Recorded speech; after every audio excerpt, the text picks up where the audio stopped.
దయచేసి ఇది గమనించగలరు. Good evening money persons, welcome to daily money show number 1161. ఈరోజు డైలీ మనీ షోలో అప్డేట్స్ విషయంకి వచ్చేసరికి స్టాక్ మార్కెట్ ఇన్వెస్టర్స్ అందరూ కూడా వాళ్ళకి వచ్చేటువంటి ప్రాఫిట్స్ పైన, అదే లాంగ్ టర్మ్ గెయిన్ కావచ్చు, షార్ట్ టర్మ్ గెయిన్ కావచ్చు, వీటిపైన అయితే ట్యాక్స్ అందరం పే చేస్తుంటాం కదా. దీంతో పాటుగా మనందరికీ గెయిన్ వచ్చినా రాకపోయినా కూడా ఎస్టీటీ అంటే సెక్యూరిటీస్ ట్రాన్సాక్షన్ ట్యాక్స్ అయితే పే చేస్తున్నాం కదా. సో దీనికి కరెక్ట్ కాదంటే రెండు విధాలుగా ట్యాక్స్ ఇలా కలెక్ట్ చేయడం కరెక్ట్ కాదని చెప్పి ఆల్రెడీ సుప్రీంకోర్టులోనైతే కేసు ఫైల్ అయింది. దాని రిలేటెడ్గా సుప్రీంకోర్టు కూడా స్పందించింది. సో దీని గురించి అయితే ఈరోజు వీడియోలో మనం డీటెయిల్గా మాట్లాడుకోవాలి, దాని గురించి డిస్కస్ చేసుకుందాం. దాంతో పాటుగా మార్కెట్లోని చాలా ఇంపార్టెంట్ అప్డేట్స్ ఉన్నాయి, అన్నీ కూడా 1 by 1 డిస్కస్ చేసుకుందాం. దానికన్నా ముందు మన వర్కౌట్స్ విషయంకి వచ్చేసరికి నిన్న ఆల్మోస్ట్ 2.5 kilometers పైనే వాక్ చేశాను అండ్ అలాగే ఒక half an hour abdomen workouts అయితే చేశాను. మీరేం వర్కౌట్స్ చేశారో కింద కామెంట్ సెక్షన్లో కామెంట్ చేసేయండి. ఇంకా డైలీ మనిషిలో ఉన్నటువంటి అప్డేట్స్ అన్ని 1 by 1 క్విక్గా డిస్కస్ చేసేద్దాం. ముందుగా మార్కెట్ అప్డేట్ చూసినట్లయితే ఈ రోజు సెషన్లో సెన్సెక్స్ 136 పాయింట్స్ పెరిగి 81,926 పాయింట్స్ కి క్లోజ్ అయినట్లయితే నిఫ్టీ 30 పాయింట్స్ పెరిగి 25,108 పాయింట్స్ కి క్లోజ్ అయింది. అండ్ ఈ రోజు సెషన్లో మిడ్ క్యాప్ ఇండెక్స్ 0.45% పెరిగినట్లయితే small cap index almost flat గా క్లోజ్ అయింది అండ్ బ్యాంక్ నిఫ్టీ 0.24% పెరిగింది. నిన్న మన మార్కెట్ లోని మంచి పాజిటివ్ మూమెంటం కనపడిన తర్వాత ఈ రోజు అయితే మన మార్కెట్ లోని కొంత వాలటాలిటీ అయితే కనపడింది. యాక్చువల్లీ ఈ రోజు ఎక్స్పైరీ డే కూడా ఉన్నది కదా, దీంతో మార్కెట్ లోనైతే వాలటాలిటీ చూసాం.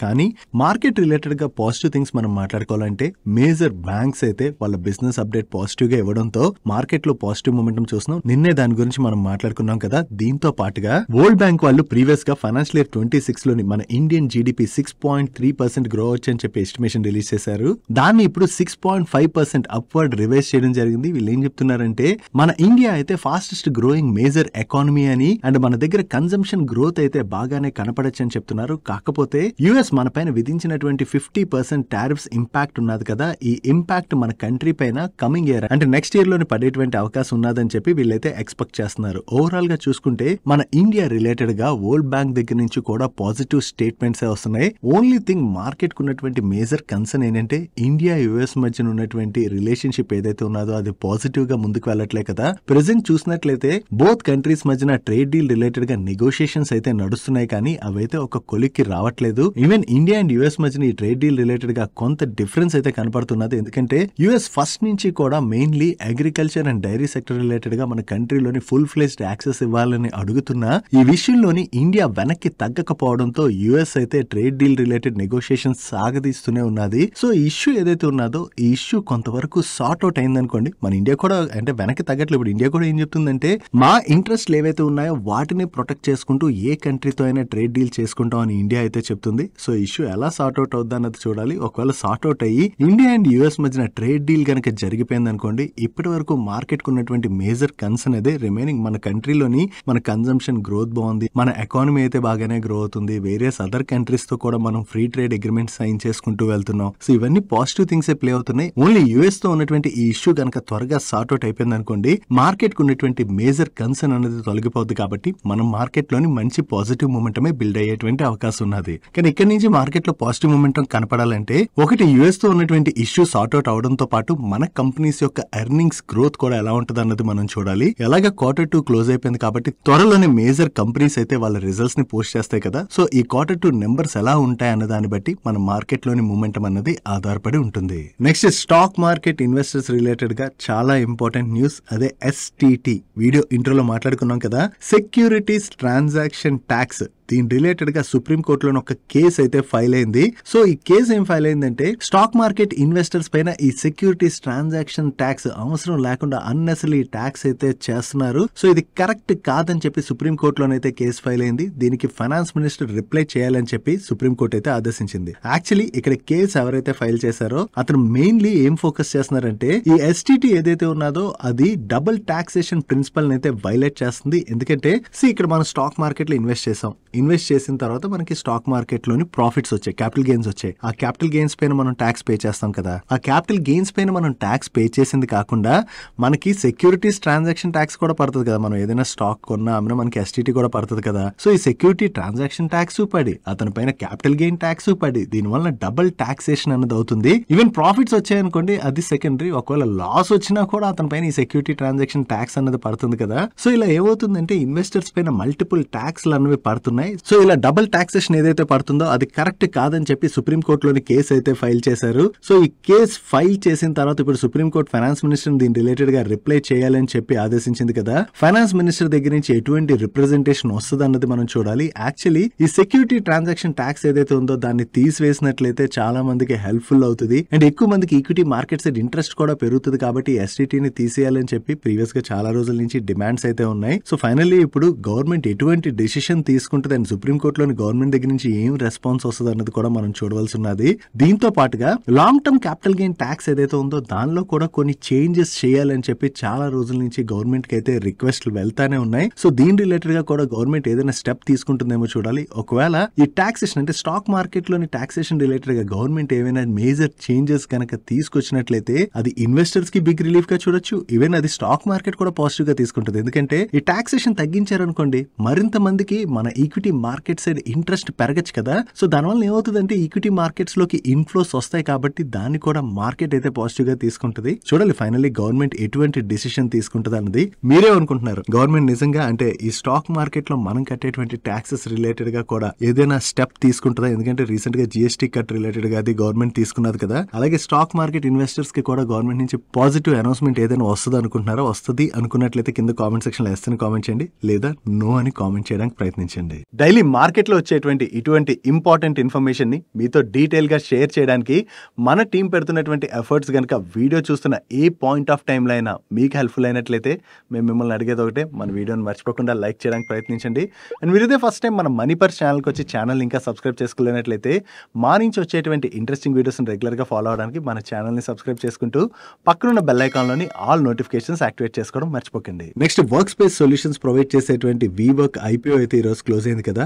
ఈ వీవర్క్ ఐపీఓ రిలేటెడ్ గా ప్రాక్సీ అడ్వైజరీ ఫర్మ్ అయినటువంటి ఇన్గౌన్ వాళ్ళు కొన్ని కన్సర్న్స్ అయితే రైజ్ చేస్తున్నారు. దీనిలో వీళ్ళు రైజ్ చేస్తున్నటువంటి మేజర్ కన్సర్న్స్ ఏంటంటే మనం ఆల్రెడీ ఐపీఓ వీడియోలో మాట్లాడుకున్నాం కదా. కంప్లీట్ గా ఐపీఓ ఏదైతే ఉందో అది ఓఎఫ్ఎస్ రూట్ లోనే వీళ్ళు తీసుకొస్తున్నారు. అంటే ఏంటంటే ఆఫర్ ఫర్ సేల్ ద్వారా వీళ్ళు సెల్ చేసేస్తారు కదా. ఆ డబ్బులు అయితే కంపెనీకి రావు కదా. ఆ డబ్బులు ఎవరికి వెళ్ళిపోతాయి? ప్రీవియస్ గా ఎవరైతే ఇన్వెస్టర్స్ ఈ ఓఎఫ్ఎస్ రూట్ లోని సెల్ చేస్తున్నారో వాళ్ళకి ఆ డబ్బులు వెళ్ళిపోతాయి. కాబట్టి ఆ డబ్బులు నిజంగా కంపెనీకి అయితే యూజ్ అవుతావు. దీంతో పాటుగా మనం మాట్లాడుకోవాలంటే ఈ కంపెనీని ఐపీఓకి తీసుకొచ్చే ముందే ఈ కంపెనీ యొక్క ప్రమోటర్ గ్రూప్ అయినటువంటి ఎంబసీ గ్రూప్ వాళ్ళు ఈ కంపెనీ రిలేటెడ్ గా ఉన్నటువంటి వీళ్ళ షేర్స్ ఏవైతే ఉన్నాయో వాటిని ప్రీవియస్ గా ప్లెడ్జ్ చేశారు. బట్ ఐపీఓకి తీసుకొచ్చే ముందే ఈ ప్లెడ్జ్ ని అయితే రిలీజ్ చేశారని, ఒకవేళ ఐపీఓ కనుక సక్సెస్ అవ్వలేదనుకోండి దెన్ 45 days లోనే ఈ షేర్స్ ని అయితే రీప్లెడ్ చేయాలని చెప్పి అగ్రిమెంట్ కూడా ఉన్నది. సో ఇలా ప్రమోటర్స్ ప్లెడ్జ్ చేసుకుంటూ వెళ్ళినట్లయితే అది కరెక్ట్ ఎలా అవుతుంది అంటే కంపెనీ రిలేటెడ్ గా కరెక్ట్ ఎలా అవుతుంది? జస్ట్ ఐపీఓ కోసం వీళ్ళు ప్లెడ్జ్ ని అయితే రిలీజ్ చేశారని. వీటితో పాటుగా కంటిన్యూస్ గా ఈ కంపెనీ అయితే లాసెస్ పోస్ట్ చేసుకుంటూ వస్తుంది కదా. దాని గురించి కూడా మనం ఐపీఓ వీడియోలో మాట్లాడుకున్నాం. సో ఇలా లాస్లు పోస్ట్ చేసుకుంటూ వెళ్తున్నటువంటి కంపెనీని వీళ్ళు ఓఎఫ్ఎస్ రూట్ లో తీసుకొచ్చి వాళ్ళ ప్రమోటర్స్ కావచ్చు ఎవరికైనా ఉన్నటువంటి స్టేక్ ని వాళ్ళు సెల్ చేసుకుని డబ్బులు అయితే వాళ్ళే తీసేసుకుంటున్నారు. కంపెనీ రిలేటెడ్ ఇది ఎంతవరకు పాజిటివ్ అవుతుంది, ఇది కరెక్ట్ కాదు కదా అని చెప్పేసి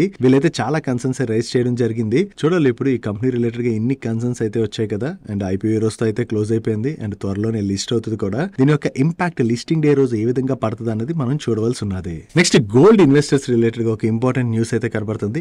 యాక్చువల్లీ మనం ప్రీవియస్ గానే మాట్లాడుకున్నాం కదా. సెంట్రల్ బ్యాంక్స్ కంటిన్యూస్ గా కొంటుండడంతో గోల్డ్ ప్రైస్ అయితే కంటిన్యూస్ గా పెరుగుతూ వస్తుంది. ఈవెన్ ఈ ఆగస్ట్ మంత్ లో కూడా గ్లోబల్ సెంట్రల్ బ్యాంక్స్ అన్ని కలిపి 15 tons ఆఫ్ గోల్డ్ అయితే యాడ్ చేయడం జరిగింది. బట్ ఈ ఆగస్ట్ లోనే ఆర్బీఐ అయితే పెద్దగా గోల్డ్ అయితే పర్చేస్ చేయలేదు. ఇప్పుడు ఇలా సెంట్రల్ బ్యాంక్స్ కంటిన్యూస్ గా కొంటుండడంతో గోల్డ్ ప్రైస్ ఇంతలా పెరుగుతుంది కదా.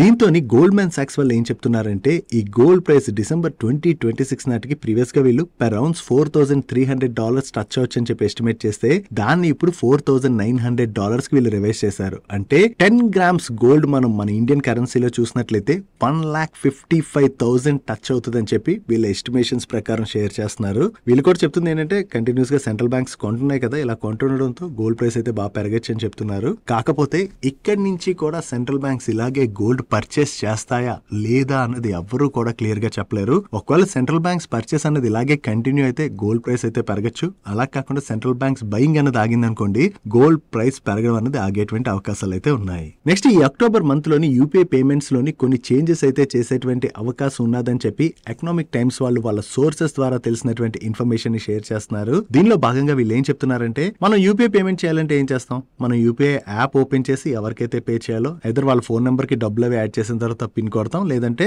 ఆ క్యూఆర్ కోడ్ ఉంటుంది కదా, క్యూఆర్ కోడ్ ని స్కాన్ చేసి మనం పేమెంట్ చేసేటప్పుడు పిన్ కొట్టి పేమెంట్ పంపిస్తాం కదా. కానీ అక్టోబర్ 8 నుంచి facial recognition and finger print ఆధారంగా కూడా పేమెంట్స్ ని పంపించేలాంటి ఫెసిలిటీని తీసుకురావడానికి ఎన్పిసిఐ వాళ్ళైతే ప్లాన్ చేస్తున్నారని, ఈ ఫింగర్ ప్రింట్ ఐడెంటిఫికేషన్ ఏదైతే ఉందో అది మన ఆధార్ సిస్టమ్ ఉన్నది కదా, ఈ ఆధార్ సిస్టమ్ నుంచి బయోమెట్రిక్ డేటాను అయితే తీసుకుని దాని ద్వారా ఫింగర్ ప్రింట్ ఆథెంటికేషన్ ద్వారా పేమెంట్ ట్రాన్స్ఫర్ చేసేటువంటి ఫెసిలిటీని కల్పిస్తారు. లేదంటే దీంతో పాటుగా ఫేషియల్ రికగ్నైజేషన్ ద్వారా పేమెంట్ చేసుకునేటువంటి ఫెసిలిటీని కల్పించేటువంటి అవకాశం ఉన్నదని చెప్పి ఎకనామిక్ టైమ్స్ వాళ్ళు వాళ్ళ సోర్సెస్ ద్వారా తెలిసిన ఇన్ఫర్మేషన్ ని షేర్ చేస్తున్నారు. చూడాలి, ఇప్పుడైతే అక్టోబర్ 8 నుంచి ఇది అమల్లోకి వస్తుంది అంటున్నారు కదా. ఎలాగ మనం ఈ రోజు అక్టోబర్ 7 రేపటి నుంచి ఇది అమల్లోకి రావాలి వీళ్ళు చెప్తున్న దాని ప్రకారం. సో ఇది స్టార్ట్ చేస్తారా లేదా అన్నది మనకి రేపు తెలిసిపోయేటువంటి అవకాశం ఉన్నది. నెక్స్ట్ మనలో చాలా మంది పర్ప్లెక్సిటీ అయితే యూజ్ చేస్తుంటాం కదా, వీళ్ళది కామెట్ అనేటువంటి బ్రౌజర్ కూడా ఉన్నది.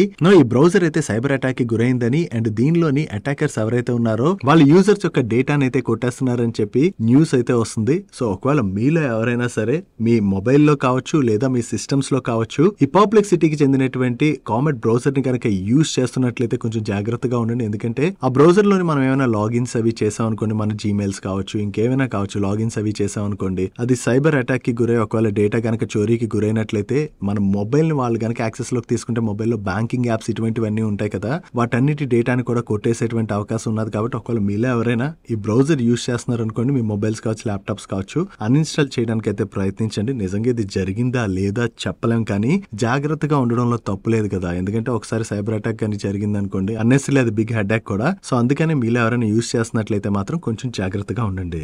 డైలీ మార్కెట్ లో వచ్చేటువంటి ఇటువంటి ఇంపార్టెంట్ అప్డేట్స్ ని మీతో డీటెయిల్ గా షేర్ చేయడానికి మన టీం పెడుతున్నటువంటి ఎఫర్ట్స్ కనుక వీడియో చూస్తున్న ఏ పాయింట్ ఆఫ్ టైం లైనా మీకు హెల్ప్ఫుల్ అయినట్లయితే మన వీడియోను మర్చిపోకుండా లైక్ చేయడానికి ప్రయత్నించండి. నెక్స్ట్ ఈ రోజు సెషన్ లోని సిటీ గ్యాస్ డిస్ట్రిబ్యూషన్ కంపెనీ అయినటువంటి ఇంద్రప్రస్థ గ్యాస్ లిమిటెడ్ స్టాక్ లోని చాలా పాజిటివ్ మూమెంటం కనపడింది కదా. దీనికి రీజన్ ఏంటంటే వీళ్ళు గుజరాత్ నుంచి ఏదైతే గ్యాస్ ని పర్చేస్ చేస్తుంటారో దానిపైన ప్రీవియస్ గా 15% వ్యాట్ అయితే విధించేవారు. కానీ అక్టోబర్ 1 నుంచి దీన్ని 2% సిఎస్టీ అంటే సెంట్రల్ సేల్స్ ట్యాక్స్ అయితే విధిస్తున్నట్లుగా మీడియా ప్లాట్ఫామ్స్ అయితే రిపోర్ట్ చేస్తున్నాయి. ఈ ట్యాక్స్ చేంజ్ ఏదైతే ఉన్నదో దీని వలన ఓవరాల్ గా వీళ్ళు గుజరాత్ నుంచి ఏదైతే గ్యాస్ సోర్స్ చేస్తారో ఆ గ్యాస్ కాస్ట్ అన్నది తగ్గుతుంది. కాబట్టి ఓవరాల్ గా ఇంద్రప్రస్థ గ్యాస్ వాళ్ళ ఎబిటాలోని 20% వరకు కూడా ఇంప్రూవ్మెంట్ కనపడొచ్చు అని చెప్పి ఈక్విరాస్ వాళ్ళు అయితే షేర్ చేస్తున్నారు. సో దాంతోనే ఈ రోజు సెషన్ లో ఇంద్రప్రస్థ గ్యాస్ స్టాక్ లో మనకి అంత పాజిటివ్ మూమెంటం కనపడింది. But another city gas distribution company అయినటువంటి మహానగర్ గ్యాస్ లిమిటెడ్ ఉన్నది కదా, వాళ్ళకైతే దీని వల్ల పెద్దగా బెనిఫిట్ ఉండదు. ఎందుకంటే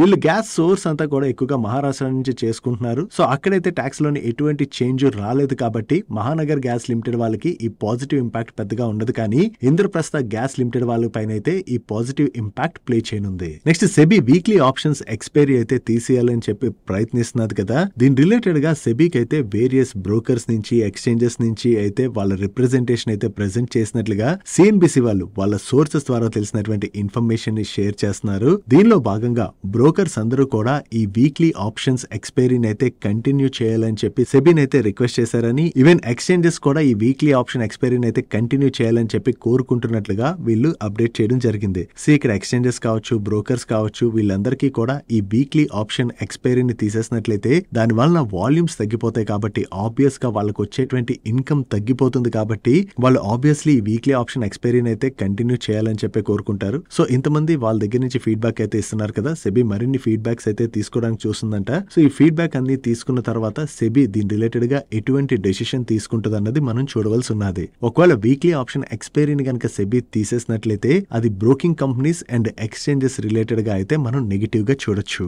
నెక్స్ట్ టాటా మోటార్స్ వాళ్ళకి చెందినటువంటి jaguar land rover UK plant లోని సైబర్ అటాక్ అయితే జరిగింది. దాని గురించి మాట్లాడుకున్నాం కదా. ఈ సైబర్ అటాక్ జరిగిన దగ్గర నుంచి కూడా ఇక్కడ ప్రొడక్షన్ అయితే నిలిపివేసేశారు. కంప్లీట్ గా అక్కడ ఇష్యూని సార్ట్అవుట్ చేయడానికి అయితే వీళ్ళు ప్రయత్నిస్తున్నారు కదా. ఇప్పుడు ఫేజ్డ్ మేనర్ లోని ఈ జేఎల్ఆర్ ప్లాంట్ లోని ఆపరేషన్స్ అయితే స్టార్ట్ చేస్తున్నట్లుగా జేఎల్ఆర్ వాళ్ళు అయితే షేర్ చేస్తున్నారు. ముందుగా వీళ్ళ ఎలక్ట్రిక్ ప్రొపల్షన్ మ్యానుఫ్యాక్చరింగ్ సెంటర్ లోని ఈ అక్టోబర్ 8 నుంచి మ్యానుఫ్యాక్చరింగ్ ఆపరేషన్స్ అయితే ఫేజ్డ్ మేనర్ లోని స్టార్ట్ అవుతాయని, మెల్లమెల్లగా ఒక్కొక్క దగ్గర కూడా ఈ మ్యానుఫ్యాక్చరింగ్ యాక్టివిటీస్ స్టార్ట్ చేసుకుంటూ వెళ్లి కంప్లీట్ ప్రొడక్షన్ అయితే స్టార్ట్ చేస్తామని చెప్పి వీళ్ళు షేర్ చేస్తున్నారు. ఓవరాల్ గా ఈ ఇష్యూని సార్ట్అవుట్ చేసుకుని వీళ్ళు త్వరగా మ్యానుఫ్యాక్చరింగ్ యాక్టివిటీస్ కనుక తిరిగి స్టార్ట్ చేసేసినట్లయితే ఇప్పటి వరకు ఏదైతే ఈ ప్రొడక్షన్ దెబ్బతిన్నదో అది తిరిగి కొంతవరకు రికవర్ అయ్యేటువంటి అవకాశం ఉన్నది కాబట్టి ఇది టాటా మోటార్స్ కి మనం బిగ్ రిలీఫ్ గా చూడొచ్చు. నెక్స్ట్ ఈ September month general insurance data అయితే వచ్చింది. ఈ సెప్టెంబర్ మంత్ లోని గో డిజిట్ వాళ్ళు మంత్ ఆన్ మంత్ లో చూసినట్లయితే వీళ్ళ ప్రీమియం లోని 3% గ్రోత్ డెలివర్ చేసినట్లయితే న్యూ ఇండియా ఇన్సూరెన్స్ వాళ్ళ ప్రీమియం లోని మంత్ ఆన్ మంత్ లోని 48% గ్రోత్ డెలివర్ చేయడం జరిగింది. అండ్ స్టార్ హెల్త్ వాళ్ళు కూడా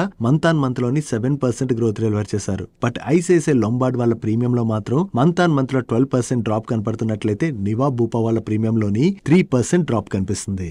నెక్స్ట్ ప్రాజ్ ఇండస్ట్రీస్ వాళ్ళ క్లయింట్ అయినటువంటి ఎమిటిస్ వాళ్ళు వాళ్ళకి చెందినటువంటి కాలిఫోర్నియా ఇథనాల్ ప్లాంట్ లోని అడ్వాన్స్ డీకార్బనైజేషన్ అయితే చేయడానికి వాళ్ళు చూస్తున్నారని, ఈ ప్లాంట్ డీకార్బనైజేషన్ రిలేటెడ్ గా ప్రాజ్ ఇండస్ట్రీస్ వాళ్ళైతే అడ్వాన్స్డ్ లో కార్బన్ సొల్యూషన్స్ అండ్ ఎక్విప్మెంట్ అయితే సప్లై చేయబోతున్నట్టుగా షేర్ చేస్తున్నారు. ఈ అమిటిస్ వాళ్ళకి మోర్ దెన్ డికేడ్ నుంచి కూడా ప్రాజ్ ఇండస్ట్రీస్ వాళ్ళు ట్రస్టెడ్ టెక్నాలజీ పార్ట్నర్ గా వ్యవహరిస్తున్నారు. ఇప్పుడు వీళ్ళ ప్లాంట్ డీకార్బనైజేషన్ రిలేటెడ్ గా కూడా ప్రాజ్ వాళ్ళే వాళ్ళ సర్వీసెస్ ని ప్రొవైడ్ చేస్తున్నారని అప్డేట్ రావడంతోనే ఈ రోజు సెషన్ లో ప్రాజ్ ఇండస్ట్రీస్ స్టాక్ పాజిటివ్ గా రియాక్ట్ అయింది. నెక్స్ట్ విశాఖ ఇండస్ట్రీస్ వాళ్ళ రిలేటెడ్ గా ఒక పాజిటివ్ అప్డేట్ ఉన్నది. ఈ Visakha industries and Hyderabad cricket association మధ్యన చాలా రోజుల నుంచి ఒక డిస్ప్యూట్ అయితే నడుస్తుంది. ఆ డిస్ప్యూట్ లోని ప్రీవియస్ గా తెలంగాణ హైకోర్టులోని విశాఖ ఇండస్ట్రీకి పాజిటివ్ వర్డిక్ట్ వచ్చినా అగైన్ దాన్ని హైదరాబాద్ క్రికెట్ కౌన్సిల్ వాళ్ళైతే అపీల్ చేసుకున్నారు. ఈ అపీల్ చేసుకున్న తర్వాత కూడా ఈ అపీల్ అయితే హానరబుల్ హైకోర్టు డిస్మిస్ చేసినట్లుగా, దీని వలన విశాఖ ఇండస్ట్రీస్ వాళ్ళకి 25.92 crores ప్లస్ ఇంట్రెస్ట్ అయితే లభించబోతున్నట్లుగా వీళ్ళైతే షేర్ చేస్తున్నారు. సో ఈ ఇష్యూలోని విశాఖ ఇండస్ట్రీస్ వాళ్ళ రిలేటెడ్ గా పాజిటివ్ వర్డిక్ట్ వచ్చింది కాబట్టి ఈ రోజు సెషన్ లో స్టాక్ లో మనం పాజిటివ్ మొమెంటం చూసాం. నెక్స్ట్ గో ఫ్యాషన్స్ లిమిటెడ్ వాళ్ళు ఉన్నారు కదా, ఈ గో ఫ్యాషన్స్ లిమిటెడ్ కి చెందినటువంటి ఆఫీసెస్, వేర్ హౌసెస్, స్టోర్స్ పైన ఇన్కమ్ ట్యాక్స్ డిపార్ట్మెంట్ వాళ్ళు ఈ రోజు సెర్చ్ ఆపరేషన్స్ అయితే కండక్ట్ చేస్తున్నట్లుగా వీళ్ళు ఎక్స్చేంజెస్ కి అప్డేట్ చేస్తున్నారు. సో ఈ సెర్చ్ ఆపరేషన్స్ లోని ఇన్కమ్ ట్యాక్స్ అఫీషియల్స్ కి అయితే వీళ్ళు అడిగినటువంటి ఇన్ఫర్మేషన్ అంతా కూడా ప్రొవైడ్ చేసి కోఆపరేట్ చేస్తున్నామని వీళ్ళు అప్డేట్ చేయడం జరిగింది. అసలు ఈ సెర్చ్ ఆపరేషన్స్ ఎందుకు కండక్ట్ చేస్తున్నారో మనం చూడాలి. ఒకవేళ ఇందులో వీళ్ళు ఏమైనా తప్పు చేసినట్టుగా గానీ బయటపడినట్లయితే వీళ్ళ పైన పెనాల్టీలు అవి విధించేటువంటి అవకాశం ఉన్నది కాబట్టి అది గో ఫ్యాషన్ కి నెగిటివ్ అయ్యే అవకాశం ఉంది. ఒకవేళ వీళ్ళు ఎటువంటి తప్పు చేయలేదని బయటపడింది అనుకోండి, then there is no issue. Next AIA Engineering వాళ్ళు ఆల్మోస్ట్ లాస్ట్ ఫ్యూ ఇయర్స్ నుంచి కూడా చీలీలో ఉన్నటువంటి కాపర్ మైనర్స్ తో కలిపి వర్క్ చేయడానికి అని చెప్పి ప్రయత్నిస్తున్నారు. ఫైనల్లీ దీనిలో అయితే వీళ్ళు సక్సెస్ సాధించినట్లుగా, దీనిలో భాగంగా ఇప్పుడు వీళ్ళ సబ్సిడరీ కంపెనీకి చీలీలో ఉన్నటువంటి one of the copper mine దగ్గర నుంచి ఒక ఆర్డర్ అయితే వచ్చింది. Order value approximately $32.9 million. అంటే మన ఇండియన్ కరెన్సీలో చూసినట్లయితే వీళ్ళు 291 crores వర్త్ ఆర్డర్ ని రిసీవ్ చేసుకున్నట్టుగా మనం అర్థం చేసుకోవచ్చు. దీనిలో భాగంగా వీళ్ళు గ్రీనింగ్ మీడియాని అయితే సప్లై చేయవలసి ఉన్నది. సో ఫైనల్లీ వీళ్ళకి ఇప్పుడు చీలీ నుంచి మంచి ఆర్డర్ అయితే రిసీవ్ చేసుకున్నారు కదా. సో వన్స్ ఈ ఆర్డర్ ఫుల్ఫిల్ చేసిన తర్వాత ఫ్యూచర్ లో కూడా ఇక్కడ నుంచి వీళ్ళకి ఆర్డర్స్ అవి వచ్చేటువంటి అవకాశం ఉన్నది కాబట్టి ఇది ఏఐఏ ఇంజనీరింగ్ లిమిటెడ్ వాళ్ళ రిలేటెడ్ గా మనం పాజిటివ్ గా చూడొచ్చు. నెక్స్ట్ డాబర్ వాళ్ళ Q2 బిజినెస్ అప్డేట్ అయితే వచ్చింది. ఈ Q2 లోని వీళ్ళ నాన్ జిఎస్టీ ఇంపాక్టెడ్ బ్రాండ్స్ ఏవైతే ఉన్నాయో అవన్నీ కూడా బాగా పెర్ఫార్మ్ చేశాయని, వీళ్ళ red toothpaste and Meswak ఉన్నాయి కదా, వీటిలోని డబుల్ డిజిట్ గ్రోత్ అయితే డెలివర్ చేస్తామని అండ్ స్కిన్ కేర్ పోర్ట్ఫోలియోలోని హై సింగిల్ డిజిట్ గ్రోత్ అయితే ఎక్స్పెక్ట్ చేస్తున్నట్లుగా అండ్ హెయిర్ కేర్ పోర్ట్ఫోలియోలోని కూడా హై సింగిల్ డిజిట్ గ్రోత్ అయితే రిజిస్టర్ చేస్తామని అండ్ వీళ్ళ హెయిర్ ఆయిల్ బ్రాండ్స్ ఉన్నాయి కదా, ఈ హెయిర్ ఆయిల్ సెగ్మెంట్ లో కూడా మిడ్ సింగిల్ డిజిట్ గ్రోత్ అయితే రిపోర్ట్ చేస్తామని చెప్పి వీళ్ళు షేర్ చేస్తున్నారు. నెక్స్ట్ ఈ August month telecom subscribers data అయితే వచ్చింది. ఈ ఆగస్ట్ మంత్ లోని అందరికన్నా ఎక్కువగా జియో వాళ్ళు ఎక్కువ సబ్స్క్రైబర్స్ అయితే యాడ్ చేసుకున్నారు. ఓవరాల్ గా ఈ ఆగస్ట్ లో జియో వాళ్ళు 1.95 million సబ్స్క్రైబర్స్ ని యాడ్ చేసినట్లయితే వీళ్ళ తర్వాత సెకండ్ హైయెస్ట్ ఎవరో తెలుసా? బిఎస్ఎన్ఎల్ వాళ్ళు. ఈ బిఎస్ఎన్ఎల్ వాళ్ళు ఆగస్ట్ లో 1.38 million సబ్స్క్రైబర్స్ అయితే యాడ్ చేయడం జరిగింది. దాని తర్వాత ఎయిర్టెల్ వాళ్ళు 4,96,000 సబ్స్క్రైబర్స్ ని యాడ్ చేశారు. ఈసారి కూడా వోడాఫోన్ ఐడియా వాళ్ళు 3 lakhs పైనే సబ్స్క్రైబర్స్ ని కోల్పోవడం జరిగింది. ఈ వోడాఫోన్ ఐడియా వాళ్ళు అయితే కంటిన్యూస్ గా సబ్స్క్రైబర్స్ ని కోల్పోతానే వస్తున్నారు. చూడాలి వీళ్ళైతే ఇప్పుడు స్ట్రగుల్ అవుతున్నారు కదా, ఈ స్ట్రగుల్స్ నుంచి వోడాఫోన్ ఐడియా ఎలా బయటపడుతుంది అన్నది. నెక్స్ట్ ఈవీ సెగ్మెంట్ అండ్ అలాగే డిఫెన్స్ సెక్టర్ లోని వాళ్ళ సర్వీసెస్ అందించేటువంటి నైబ్ వాల్ రిలేటెడ్ గా ఒక పాజిటివ్ అప్డేట్ ఉన్నది. ఈ నైబ్ వాళ్ళకి డిఫెన్స్ సెక్టర్లో one of the leading defence company దగ్గర నుంచి ఒక కాంట్రాక్ట్ వచ్చినట్టుగా వీళ్ళు ఎక్స్చేంజెస్కి అయితే అప్డేట్ చేస్తున్నారు. అండ్ ఈ contract value approximately 20 crores. And దీనిలో భాగంగా వీళ్ళు మల్టిపుల్ స్ట్రక్చర్స్ని అయితే మ్యానుఫ్యాక్చర్ చేసి ఈ డిఫెన్స్ కంపెనీకి సప్లై చేయవలసి ఉన్నది. అండ్ ఈ కాంట్రాక్ట్ని వీళ్ళు 2026 ఆగస్ట్ కల్లా ఎగ్జిక్యూట్ చేయాలి. సో వీళ్ళు కొత్తగా ఏదైతే ఈ కాంట్రాక్ట్ విన్నారో ఇది నైబ్ వాల్ రిలేటెడ్గా మనం పాజిటివ్గా చూడొచ్చు. నెక్స్ట్ రియల్ ఎస్టేట్ కంపెనీ అయినటువంటి బ్రిగేడ్ ఎంటర్ప్రైజెస్ వాళ్ళు చెన్నై వెస్ట్లోని ఒక ప్రాజెక్ట్ రిలేటెడ్గా జాయింట్ డెవలప్మెంట్ అగ్రిమెంట్ అయితే వీళ్ళు సైన్ చేశారు. సో దీనిలో భాగంగా అంటే ఈ ల్యాండ్ ఏదైతే ఉందో 6.5 acres ల్యాండ్, దీనిలోని వీళ్ళు ప్రీమియం రెసిడెన్షియల్ ప్రాజెక్ట్ అయితే డెవలప్ చేస్తామని అండ్ దీని ద్వారా 1000 crores worth revenue potential generate అయ్యేటువంటి అవకాశం ఉన్నదని చెప్పి వీళ్ళ మేనేజ్మెంట్ అయితే షేర్ చేస్తుంది. సో వీళ్ళు కొత్తగా లాంచ్ చేయబోయేటువంటి ఈ ప్రాజెక్ట్ ఒకవేళ మంచి డిమాండ్ వచ్చి సేల్స్ కనుక బాగా జరిగాయి అనుకోండి, అది బ్రిగేడ్ ఎంటర్ప్రైజెస్ వాళ్ళకైతే పాజిటివ్ కానుంది. సో చెన్నైలో ఒకవేళ ఎవరైనా ఉన్నట్లయితే ప్రెజెంట్ చెన్నైలోని రియల్ ఎస్టేట్ డిమాండ్ ఎలా ఉన్నదన్నది కింద కామెంట్ సెక్షన్లో కామెంట్ చేయడానికి ప్రయత్నించండి. నెక్స్ట్ రియల్ ఎస్టేట్ కంపెనీ అయినటువంటి ప్రెస్టేజ్ ఎస్టేట్స్ వాళ్ళు రిలేటెడ్గా ఒక నెగిటివ్ అప్డేట్ అయితే ఉన్నది. వీళ్ళు జిఎస్టీ డిపార్ట్మెంట్ దగ్గర నుంచి 153 crores వర్త్ షోకాజ్ నోటీస్ అయితే రిసీవ్ చేసుకున్నారు. ఈ నోటీస్ రావడానికి వీళ్ళు చెప్తున్నటువంటి రీజన్ ఏంటంటే వీళ్ళు బిల్డింగ్ మెటీరియల్స్ ఇవైతే ఉంటాయి కదా, వీటన్నిటిపైన ఏదైతే జిఎస్టీ ఉన్నదో దాన్ని వీళ్ళు ఫేక్గా క్లెయిమ్ చేశారని చెప్పి జిఎస్టీ డిపార్ట్మెంట్ అయితే క్లెయిమ్ చేస్తూ వీళ్ళకి షోకాజ్ నోటీస్ అయితే పంపిందంట. బట్ వీళ్ళైతే ఏం చెప్తున్నారంటే మేమైతే ఎటువంటి తప్పు చేయలేదు, సో దీన్ని అయితే మేము అపీల్ చేసుకుంటామని చెప్పి వీళ్ళైతే షేర్ చేస్తున్నారు. ఓవరాల్ గా వీళ్ళు అపీల్ చేసుకున్న తర్వాత ఫైనలీ వర్డిక్ట్ ఏమొస్తుంది అన్నది చూడాలి. ఒకవేళ వీళ్ళ సైడ్ పాజిటివ్ వర్డిక్ట్ వచ్చింది అనుకోండి, దట్ ఈస్ ఫైన్, అప్పుడు వీళ్ళకి రిలీఫ్ గా చూడొచ్చు. అలా కాకుండా వీళ్ళు తప్పు చేశారు అండ్ ఈ అమౌంట్ పే చేయాలని కనుక ఫైనల్ వర్డిక్ట్ వచ్చింది అనుకోండి, అప్పుడు ప్రెస్టేజ్ ఎస్టేట్స్ వాళ్ళకి నెగిటివ్ అయ్యేటువంటి అవకాశం ఉన్నది. నెక్స్ట్ కేఆర్ఎన్ హీట్ ఎక్స్చేంజర్స్ వాళ్ళ దగ్గర నుంచి ఎక్విజిషన్ రిలేటెడ్ ఒక అనౌన్స్మెంట్ అయితే వచ్చింది. వీళ్ళ subsidiary company spare refrigeration systems అనేటువంటి కంపెనీ దగ్గర నుంచి వాళ్ళ బస్ ఎయిర్ కండిషనింగ్ డివిజన్ ఏదైతే ఉందో కంప్లీట్ గా ఆ బిజినెస్ అయితే అక్వైర్ చేసేందుకు గాను బిజినెస్ ట్రాన్స్ఫర్ అగ్రిమెంట్ లోకి ఎంటర్ అవడం జరిగింది. ఈ bus air conditioning division business ని అక్వైర్ చేయడం ద్వారా బస్ ఎయిర్ కండిషనింగ్ రిలేటెడ్ గా కూడా ఏదైతే ఆపర్చునిటీ ఉన్నదో దాన్ని అయితే క్యాటర్ చేయొచ్చు అని చెప్పి వీళ్ళ మేనేజ్మెంట్ షేర్ చేస్తుంది. ఓవరాల్ గా ఈ ఎక్విజిషన్ ద్వారా ఈ బస్ ఎయిర్ కండిషన్ బిజినెస్ లో కనుక వీళ్ళు మంచి గ్రోత్ డెలివర్ చేయగలిసినట్లయితే అది లాంగ్ టర్మ్ లోని కేఆర్ఎన్ హీట్ ఎక్స్చేంజర్స్ కి అయితే పాజిటివ్ కానుంది.